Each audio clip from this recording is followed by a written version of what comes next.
السلام علیکم ورحمۃ اللہ وبرکاتہ۔ بسم اللہ الرحمن الرحیم والصلاة والسلام علی رسولہ الکریم وعلی آلہ وصحبہ اجمعین، اما بعد۔ خواتین و حضرات، معاشیات اسلام کی نشست کے ساتھ خلیق الرحمن آپ سے مخاطب ہے۔ آج کی ہم اس نشست میں بات کریں گے کہ انسان کا کمزور ترین پہلو کیا ہے۔ غیر اسلامی معاشی فلسفوں نے انسان کے اس نفسیاتی کمزور پہلو کے ساتھ کیا سلوک کیا، اور اسلام نے انسان کے اس کمزور ترین نفسیاتی پہلو کے ساتھ کیا سلوک روا رکھا۔ سنتے جائیے، اللہ کی ذات مجھے آپ کو ہم سب کو عمل کی توفیق عطا فرمائے۔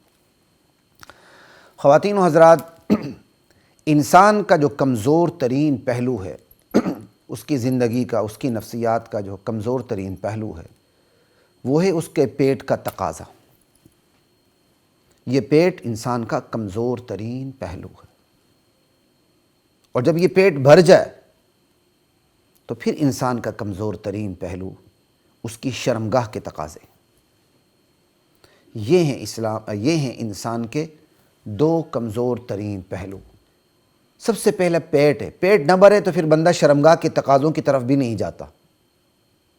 پیٹ بھر جائے تو پھر بندہ شرمگاہ کے تقاضوں کی طرف لپکتا ہے۔ یہ انسان کی دو نفسیاتی بنیادی کمزوریاں ہیں۔ اللہ اکبر۔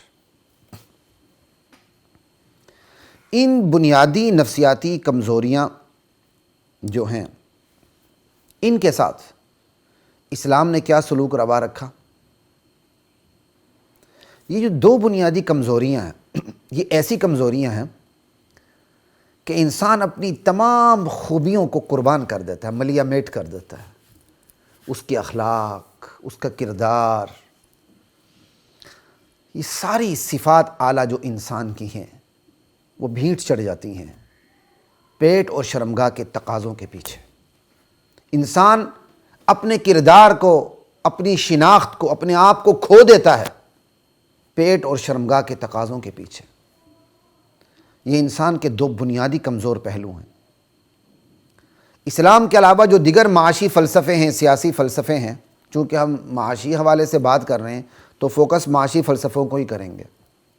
دنیا کے دو مشہور معاشی فلسفے اسلام کے علاوہ جو ہیں، وہ اشتمالیت اور اشتراکیت ہے، یعنی کمیونزم، سوشلزم، اور کیپٹلزم جو مغرب کے اندر ہے۔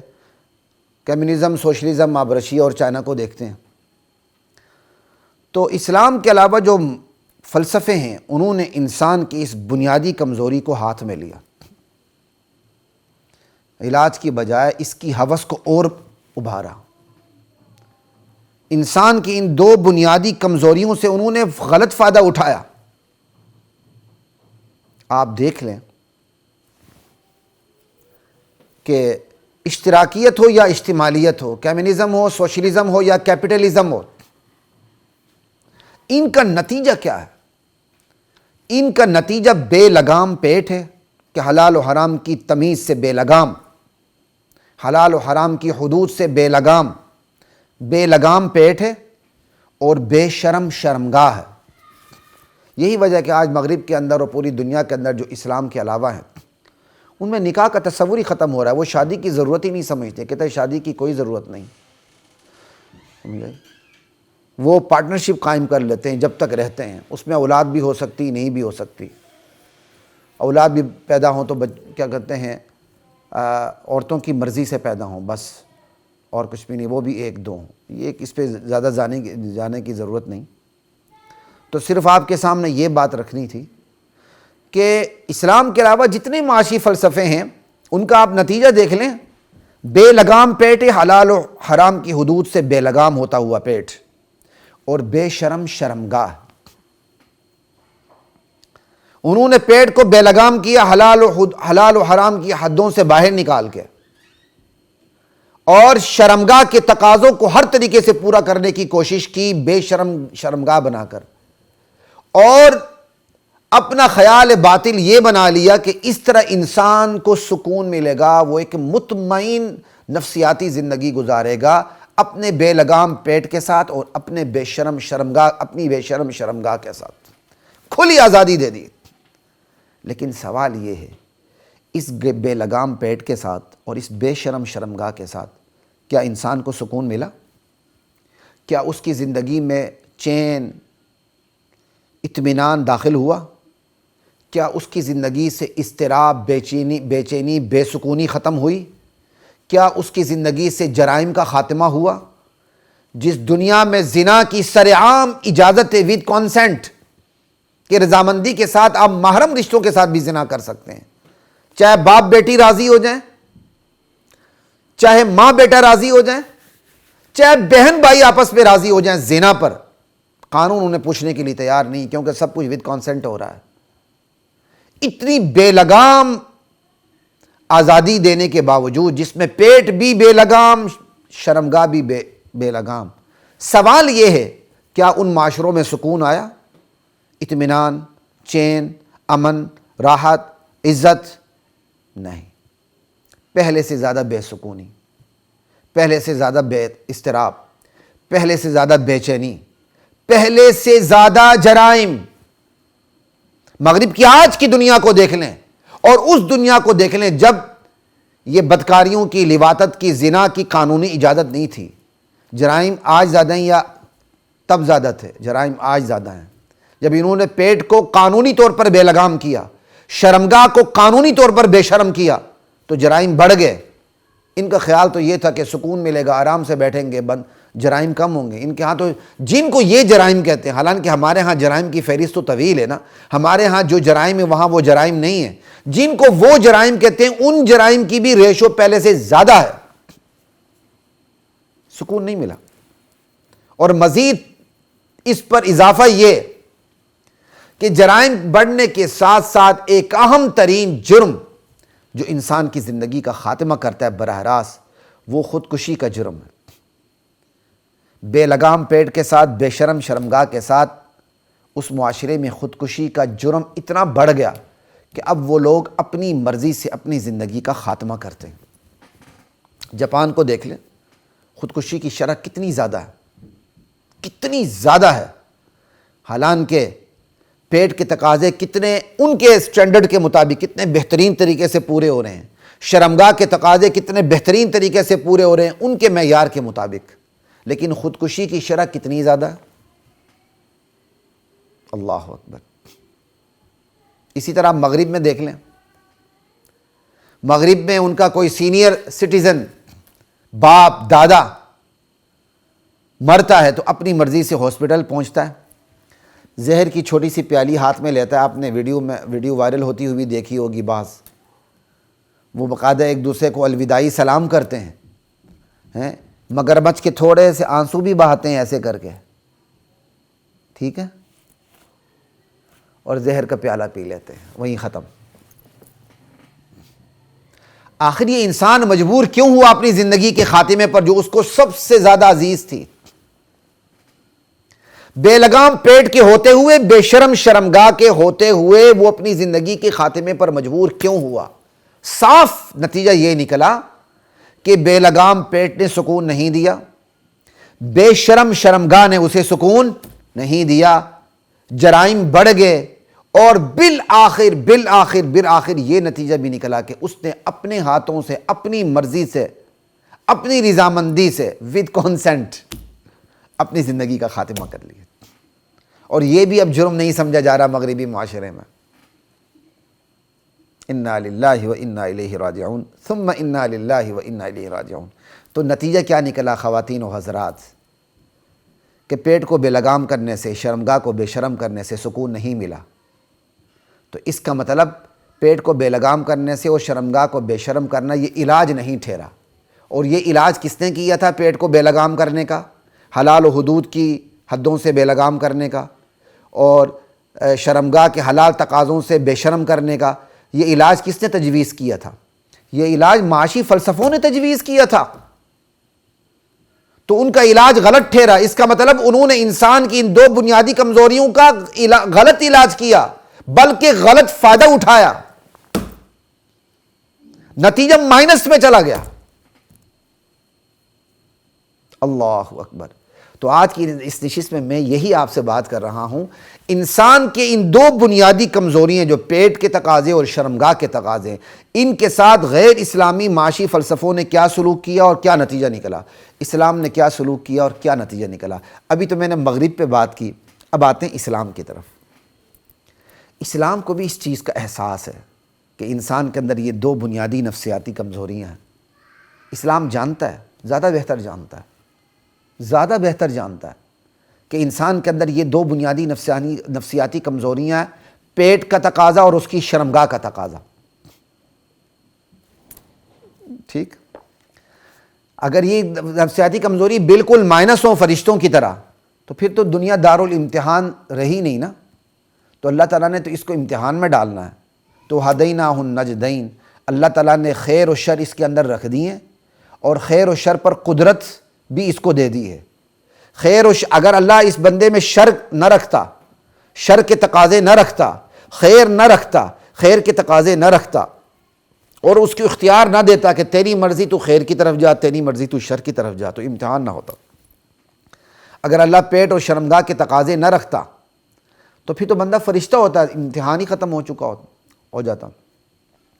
تو اس لیے یہ سوال پیدا نہ ہو کہ انسان کی یہ دو بنیادی کمزوریاں تو اللہ نے رکھی ہیں، بالکل اللہ نے رکھی ہیں، لیکن اس کمزوری پر قابو پانے کی قدرت بھی اسی اللہ نے دی ہوئی ہے۔ اس پہ بھی تو جائے نا، خامیاں بھی اللہ نے رکھی، ان خامیوں پر قابو پانے کی قدرت بھی اللہ نے دی، خوبیاں بھی اللہ نے رکھی، ان خوبیوں کو ترقی دینے کی قدرت بھی اللہ تعالیٰ نے انسان کو ودیت کی ہے۔ وَهَدَيْنَاهُ النَّجْدَيْنِ، شر خیر کے دونوں راستے اللہ تعالیٰ نے اس کو دیکھا دیے۔ اب اللہ تعالیٰ نے کہا فَمَنْ شَاءَ فَلْيُؤْمِنْ وَمَنْ شَاءَ فَلْيَكْفُرْ، تمہاری مرضی ایمان پہ آؤ، تمہاری مرضی تم کفر پہ جاؤ، لیکن نتیجہ تمہارا برابر نہیں ہوگا، ایک جہنم میں جائے گا، دوسرا جنت میں جائے گا۔ لا الہ الا اللہ۔ تو یہ جو انسان کی دو بنیادی نفسیاتی کمزوریاں ہیں، پیٹ اور شرمگاہ، اسلام نے بھی اس کو اپنی نگاہ میں رکھا اور اس کا علاج تجویز کیا۔ مغرب کی طرح نہیں، مغرب نے تو کیا علاج تجویز کیا تھا؟ پیٹ کو بے لگام بنا کے حلال و حدود کی حدوں سے، اور شرمگاہ کو بے شرم بنا کے اس کی حدیں بھی ختم کر دیں تاکہ سکون مل جائے، اور نتیجہ الٹ ہوا، بے سکونی آئی۔ اسلام نے بھی علاج تجویز کیا۔ اسلام نے کہا تمہارے اندر یہ دو بنیادی کمزوریاں ہیں، پیٹ اور شرمگاہ، ان کمزوریوں پر پانے کا طریقہ کیا ہے؟ حرام سے بچو، حلال کی طرف جاؤ۔ یہ نہیں کہا تم بھوکے مر جاؤ، پیٹ کے تقاضے پورے نہیں کرنے۔ یہ نہیں کہا کہ تم کیا کہتے ہیں بے سکون ہو کے مر جاؤ، شرمگاہ کے تقاضے پورے نہیں کرنے۔ پیٹ کے تقاضے بھی اللہ نے بتا دیے، کہا یہ حلال یہ حرام، تم نے حلال کی طرف جانا ہے۔ شرمگاہ کے تقاضے بھی بتا دیے، کہا یہ حلال یہ حرام، تم نے حلال کی طرف جانا ہے، حرام کی طرف نہیں جانا۔ اسلام نے تو راستے بتا دیے۔ یوں اسلام نے انسان کو کنٹرول میں رکھا۔ کنٹرول میں اسلام نے یوں نہیں رکھا، کسی کو غلط فہمی نہ ہو کہ پیٹ کے تقاضوں میں مکمل طور پر پابندی عائد کر دی، شرمگاہ کے تقاضوں پر مکمل طور پر پابندی عائد کر دی، کہ آپ زندگی گزارو۔ نہیں، جس اللہ نے بندے میں یہ کمزوریاں رکھی ہیں، ان کمزوریوں کے تقاضوں پر عمل کرنے کے جائز طریقے بھی اسی اللہ نے رکھے ہیں، پیٹ کے بھی شرمگاہ کے بھی۔ کہا تم نے یہ حلال تقاضے پورے کرنے، صرف حرام تقاضوں سے بچنا ہے، یعنی تمہارا پیٹ کا تقاضا بھی میری حکموں کے مطابق پورا ہوگا، میرے احکام کے مطابق، اور تمہاری شرمگاہ کے تقاضے بھی پورے ہوں گے میرے احکام کے مطابق، بس۔ اور جہاں میرا حکم نہیں، تم نے اس طریقے سے نہ پیٹ کے تقاضوں کو پورا کرنا نہ شرمگاہ کے تقاضوں کو پورا کرنا۔ کتنا آسان ترین حل اسلام نے دیا، کتنا آسان ترین حل اسلام نے دیا، اور ساتھ اس آسان ترین حل کے ساتھ اجر بھی دیا۔ یہ نہیں کہ حل دیا اور کہا مر جاؤ بس ٹھیک ہے، نہیں، حل دینے کے بعد کہا تم حل پر صحیح عمل کرو گے، اللہ کی رضا ملے گی اور ابدی جنت ملے گی، جہاں امتحان نام کی کوئی چیز نہیں ہوگی، عیش و عشرت کی زندگی ہوگی، من چاہی زندگی ہوگی، یہاں تم رب چاہی زندگی گزار کے دیکھو۔ لا الہ الا اللہ۔ وَلَكُمْ فِيهَا مَا تَشْتَهِي أَنفُسُكُمْ وَلَكُمْ فِيهَا مَا تَدَّعُونَ۔ جنت میں پھر وہ حلال حرام کی حدیں نہیں ہوں گی، جو چاہو گے وہ تمہیں ملے گا وہاں۔ اللہ اکبر۔ اب یہ دیکھیں، کمزوری پر قابو پانے کے لیے نبی علیہ السلام کی مبارک حدیث ہے، مَن يَضْمَن لِّي مَا بَيْنَ لِحْيَيْهِ وَمَا بَيْنَ رِجْلَيْهِ أَضْمَن لَّهُ الْجَنَّةَ۔ جو اپنے دو جبڑوں کے درمیان والی چیز کی مجھے ضمانت دے دے کہ غلط استعمال نہیں ہوگی، اور جو دو ٹانگوں کے درمیان جو چیز ہے اس کی ضمانت دے دے کہ غلط استعمال نہیں ہوگی، تو میں اس کے لیے جنت کی ضمانت دیتا ہوں۔ یعنی جو منہ کی ضمانت دے دے، چاہے وہ زبان ہو کہ غلط استعمال نہ ہو، غیبت نہ کرے، چاہے وہ پورا منہ ہو، زبان ہو جو اندر ہے کہ چٹخارے میں نہ جائے، حرام نہ کھائے، ٹھیک؟ چونکہ ہمارے یہاں معاشی فلسفے کی بات ہے تو ہم یہاں بابین لحیئی کیا جو معدے کا فلسفہ ہے اسی کو فوکس کر کے آگے چلیں گے۔ پیٹ کی ضمانت دے دو، شرمگاہ کی ضمانت دے دو، تمہیں جنت مل جائے گی۔ ضمانت کا یہ مطلب نہیں ہے پیٹ کے تقاضے بالکل پر عمل نہیں ہوگا، شرمگاہ کے تقاضوں پر بالکل عمل نہیں ہوگا، نہیں ہوگا، حلال طریقوں سے ہوگا، حرام طریقوں سے نہیں ہوگا۔ اور اب انشاءاللہ آگے چند دنوں کے بعد 23-24 مارچ کو روزہ بھی آ رہا ہے۔ روزہ بھی انہی انسان کی دو بنیادی کمزوریوں کو قابو پانے کے لیے۔ روزہ کس چیز کا نام ہے؟ کھانے پینے اور جماع سے رکنا، وہ بھی حلال کھانے سے، حرام پینے سے، حلال کھانے سے، حلال پینے سے رکنا، اور حلال جماع سے، حلال ہم بستری سے رکنا۔ حرام سے تو 12 مہینے کا روزہ ہے، یہ تو رمضان میں صرف حلال طریقوں سے روکا ہے تاکہ حرام طریقوں سے رکنے کی طاقت پیدا ہو جائے، تربیت ہو جائے۔ تو روزہ کس چیز کا نام ہے؟ انہی دو بنیادی کمزوریوں پر قابو پانے کا نام ہے۔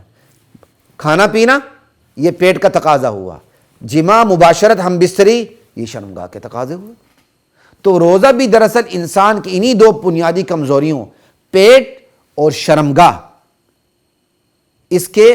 ان کمزوری پیٹ اور شرمگاہ کی کمزوریوں پر قابو پانے کا نام ہے۔ اللہ مجھے اور آپ کو نصیب فرمائے۔ اب جب اسلام ٹھیک ہے اپنی تعلیمات کی روشنی میں انسان کی ان بنیادی کمزوریوں کو سامنے رکھ کر اس کا علاج کرتا ہے تو اب نتیجہ کیا نکلتا ہے؟ دیکھیں، ایک نتیجہ وہاں نکلا تھا جو غیر اسلامی معاشی فلسفوں نے نتیجہ نکالا تھا کہ شرمگاہ کو بے لگام کر دیا اور پیٹ کو بے لگام کر دیا۔ نتیجہ مزید بے سکونی کی صورت میں سامنے آیا۔ اسلام نے بے لگام نہیں کیا، حلال حرام کی تقسیم کر دی۔ نتیجہ کس صورت میں آ رہا ہے؟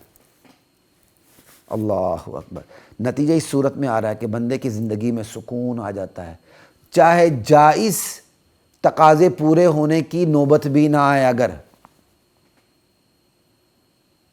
سمجھ آئی؟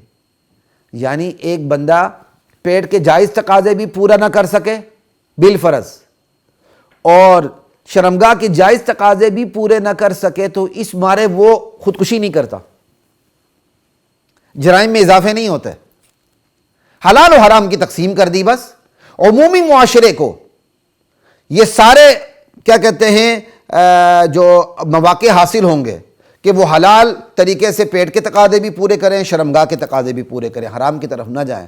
چند ایک ایسے ہو سکتے ہیں جو اسلام کی تعلیمات پر عمل کرتے ہوئے ان کے پیٹ کے جائز تقاضے بھی پورے نہ ہو سکیں، شرمگاہ کے جائز تقاضے بھی پورے نہ ہو سکیں، اللہ ان کو اس پر اجر دے گا، اور جو اس پہ رکاوٹ بنے اللہ ان کو پکڑے گا۔ یہ بھی یاد رکھیے گا، یہ ایک الگ موضوع ہے کہ اللہ کہے گا میرا بندہ تھا، یہ محروم المعیشت تھا، اس کی زندگی صحیح نہیں گزر رہی تھی، تم نے کیوں نہیں کھلایا؟ میں بھوکا تھا تم نے مجھے نہیں کھلایا، میں پیاسا تھا تم نے مجھے نہیں پلایا۔ یا اللہ تجھے کیسے بھوک لگی، تجھے کیسے پیاس؟ کہا میرا فلاں بندہ بھوکا تھا، میرا فلاں بندے کو پیاس لگی تھی۔ اللہ حساب نہیں لے گا۔ اسی طرح اس نے جائز طریقے سے شرمگاہ کے تقاضے پورے کرنے کی کوشش کی، اس کے پورے نہیں ہوئے، پورے نہ ہونے کے نتیجے کیا؟ لوگوں نے غریب سمجھ کے اپنی بیٹی نہیں دی، یا اس کی نکاح میں رورے اٹکائے، یا ریاست نے جہاد نہیں کیا، بدلے میں کنیزیں نہیں آئی کہ بیچارہ کنیزوں پہ ہی گزارا کر لے، تو پکڑے تو جائیں گے نا۔ لیکن بہرحال اسلام نے جو علاج تجویز کیا، اس علاج کی روشنی میں عمومی طور پر پیٹ اور شرمگاہ کے جائز تقاضے پورے ہوں گے، نہ بھی ہوں گے تو بندہ اس کے پیچھے خودکشی نہیں کرے گا۔ اللہ اکبر، خودکشی نہیں کرے گا، بلکہ صابر رہے گا، شاکر رہے گا۔ حلال پیٹ اور شرمگاہ کے حلال تقاضے پورے ہوئے تو شکر کرے گا، نہ ہوئے صبر کرے گا، لیکن جرم میں نہیں پڑے گا، خودکشی تک نہیں پہنچے گا۔ اور یہ کوئی خلائی باتیں نہیں ہیں، ہماری تاریخ ہے، ہماری صرف تاریخ نہیں ہے، آج بھی مشاہدہ ہے۔ جو اسلام کی ان تعلیمات پر آتے ہیں ان کی زندگیوں میں کتنا سکون ہوتا ہے، بھلے یہ تقاضے حلال تقاضے بھی پوری طرح ان کے پورے نہ ہو رہے ہوں، پھر بھی وہ جرائم کی طرف نہیں جاتے، جان دے دیتے ہیں لیکن صابر رہتے ہیں۔ یہ پوری دنیا جانتی اور مانتی ہے، اس پر دلائل دینے کی ضرورت ہی نہیں، یہ تو عام مشاہدے کی بات ہے۔ تو اب پتہ چلا کہ علاج کس نے صحیح تجویز کیا؟ علاج اسی ہستی نے صحیح تجویز کیا جس نے یہ انسان بنایا تھا، کیونکہ انسان کی مشینری اللہ نے بنائی تھی تو اللہ کو پتا تھا اس کا علاج کیسے ہوگا۔ جو مشینری بناتا ہے ڈائریکشن وہی صحیح دے سکتا ہے۔ ہونڈا والے اپنی کار بناتے تو ٹوٹے والے تو ڈائریکشن نہیں دیتے نا، ہونڈا والے ہی ڈائریکشن دیتے ہیں۔ ہماری گاڑی صحیح کیسے چلے گی؟ اللہ تعالیٰ نے انسان بنایا تو ڈائریکشن اللہ کی چلے گی، گائیڈ بک اللہ کی چلے گی کہ اس انسان کی مشینری نے صحیح کیسے چلنا ہے۔ وہ چل کے دکھائی۔ آج بھی انفرادی سطح پر کیا کہتے ہیں یہ کام ہو رہا، بہت بڑا اجتماع۔ یہ کام، اجتماع کیا مطلب؟ افراد کا بہت بڑا، آپ سمجھ لیں ایک بہت بڑی تعداد ہے جو اسلام کی ان تعلیمات پر عمل کر کے صابر بھی ہے، شاکر بھی ہے۔ لا الہ الا اللہ۔ تو معلوم ہوا تو اسلام نے جو علاج کیا تھا وہی علاج درست ہوا۔ تو کیا حیرت کی بات نہیں ہے کہ پیٹ اور شرمگاہ کے تقاضے پورے ہوتے ہوئے بندہ خودکشی کرتا ہے، اور یہاں جائز تقاضے پورے بھی نہ ہوں تو خودکشی نہیں کرتا؟ فرق کیا نکلا؟ میں اس طرف آپ کو لانا چاہ رہا ہوں، یہ اس پوائنٹ پہ ذرا فوکس کیجیے گا۔ ایک طرف وہ معاشرہ ہے جہاں پیٹ بے لگام ہے، شرمگاہ بے شرم ہے، سارے تقاضے پورے ہو رہے ہیں ہر طریقے سے، حلال حرام کی کوئی تمیز نہیں۔ وہاں جرائم بھی بڑھ رہے ہیں، بے سکونی بھی بڑھ رہی ہے، یہاں تک خودکشی ہو رہی ہے، جبکہ اسلامی معاشرے میں خودکشی کی وہ ریشو ہی نہیں ہے۔ جو کرتا ہے وہ ان کی کاپی کر کے خودکشی پر مجبور ہوتا ہے، وہ اسلام کی تعلیمات سے بغاوت کر کے خودکشی پر مجبور ہوتا ہے۔ اسلام کی تعلیمات پر عمل کر کے آج تک کسی نے خودکشی نہیں کی۔ ہاں جہاد میں جان ضرور دی، وہ خودکشی نہیں، وہ تو زندگی ہے، ٹھیک ہے۔ اب وہ آخر وہ بیسک ڈیفرنس کیا ہے کہ ایک معاشرے میں پیٹ اور شرمگاہ کے بے لگام اور بے شرم تقاضے پورے ہوتے ہیں پھر بھی خودکشی ہوتی ہے، اور دوسرے معاشرے میں جائز طور پر بھی اگر یہ تقاضے پورے نہ ہو تو خودکشی نہیں ہوتی۔ تو فرق کس کا نکلا؟ فرق تعلق باللہ کا نکلا، تعلق مع اللہ کا نکلا، کہ جس معاشرے میں اللہ کے ساتھ تعلق استوار ہے وہاں پیٹ اور شرمگاہ کے جائز تقاضے بھی پوری طرح پورے نہ ہو رہے ہوں تو خودکشی نہیں ہے، اور جس معاشرے میں پیٹ اور شرمگاہ کے تقاضے بے لگام طریقے سے پورے ہو رہے ہیں، وہاں جس معاشرے میں تعلق باللہ نہیں ہے وہاں خودکشیاں ہو رہی ہیں، سمجھ آئی؟ چاہے وہاں شرمگاہ اور پیٹ کے تقاضے بے لگام طریقے سے پورے ہو رہے ہیں۔ تو جس معاشرے میں تعلق مع اللہ ہے چاہے وہاں پیٹ اور شرمگاہ کے تقاضے پوری طرح جائز طریقے سے بھی پورے نہیں ہو رہے وہاں خودکشی نہیں ہے، اور جس معاشرے میں تعلق مع اللہ نہیں ہے خواہ وہاں پیٹ اور شرمگاہ کے تمام بے لگام اور بے شرم تقاضے پورے ہو رہے ہیں وہاں خودکشی ہے۔ تو اصل جو ڈیفرنس نکل آیا وہ تعلق مع اللہ کا نکل آیا۔ جہاں اللہ سے تعلق ہے وہاں سکون بھی ہے، خودکشیاں بھی نہیں ہیں، اور جہاں اللہ سے تعلق نہیں ہے وہاں بے سکونی بھی ہے، خودکشیاں بھی ہیں۔ تو اصل بھوک پیاس پھر انسان کو کس چیز کی لگی؟ کس چیز کی؟ کھانے پینے کی نہیں، زنا کی نہیں۔ اس کا مطلب انسان کی جو اصل بھوک ہے وہ تعلق مع اللہ کی ہے، انسان کی اصل پیاس جو ہے وہ تعلق باللہ کی ہے۔ انسان کی اس بھوک پیاس کا سامان ہو جائے، اس کو تعلق مع اللہ مل جائے، اس کو تعلق باللہ مل جائے، اس کا اللہ سے تعلق استوار ہو جائے، وہ اللہ سے ملاقات کرنے لگے، اللہ سے عاجزی کی باتیں کرنے لگے، اللہ سے سرگوشیاں اس کی شروع ہو جائیں، تو نعمت ملے تو صابر، نہ ملے تو شاکر۔ سمجھ آئی بات کی؟ نہ ملے تو شاکر۔ تو اصل بھوک انسان کی فطرت کو اصل بھوک کس چیز کی لگتی ہے؟ اللہ سے تعلق کی لگتی ہے۔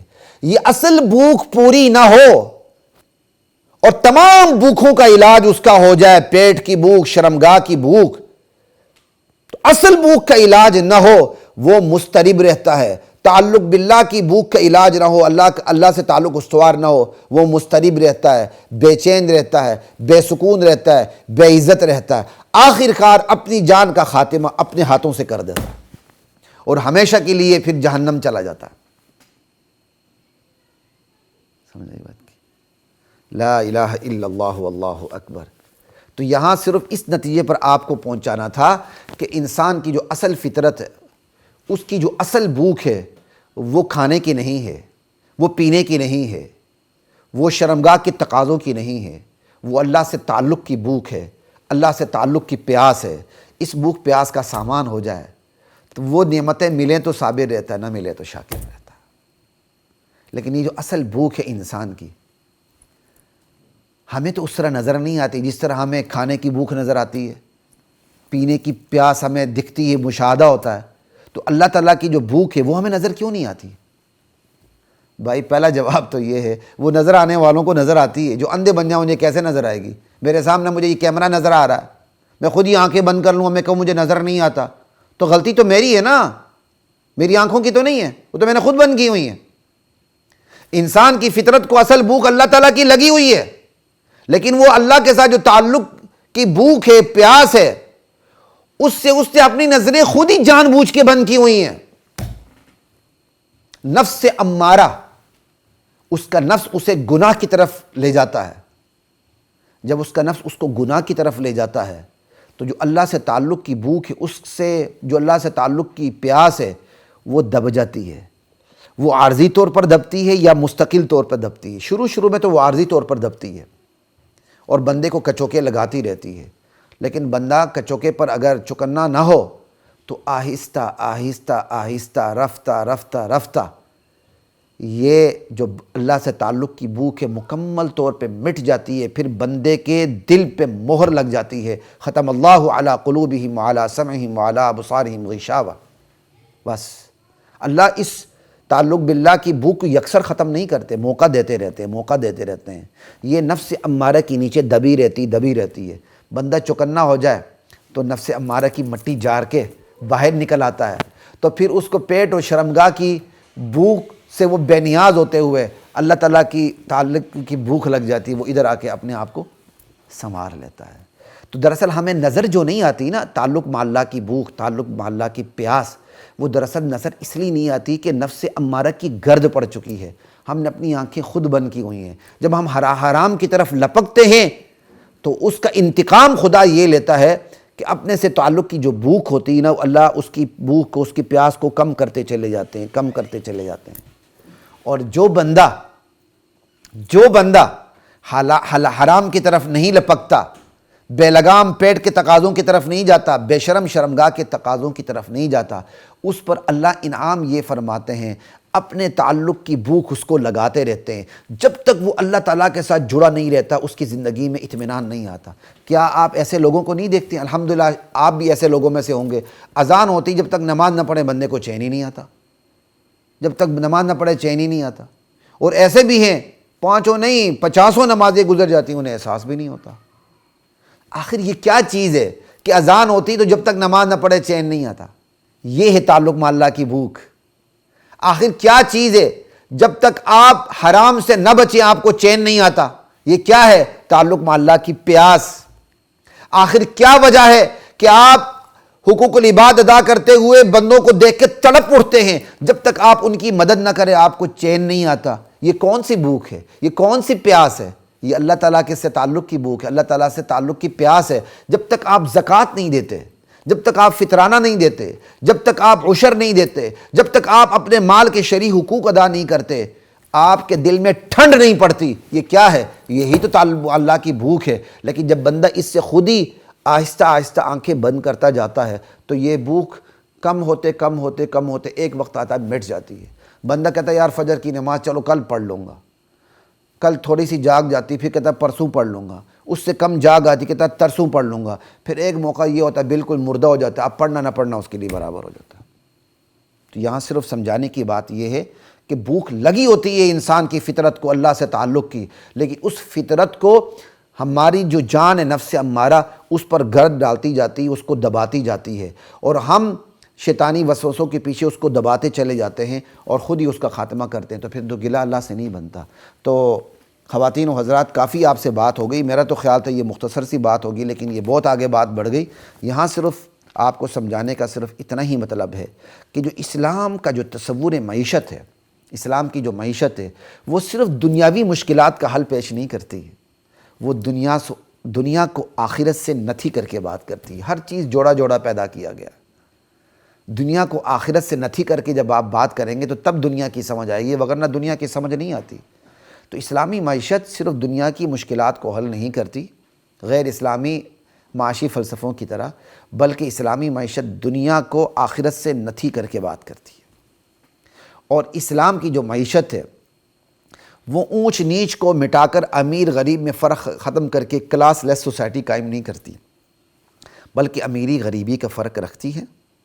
امیر کو امیری کے مقام پہ رکھ کر، غریب کو غریبی کے مقام پہ رکھ کر آزماتی ہے۔ یہ نہیں کہ امیر ہمیشہ امیر ہے، غریب ہمیشہ امیر ہے، نہیں، یہ سرکل چلتا رہتا ہے، کبھی امیری کبھی فقیری، ٹھیک ہے۔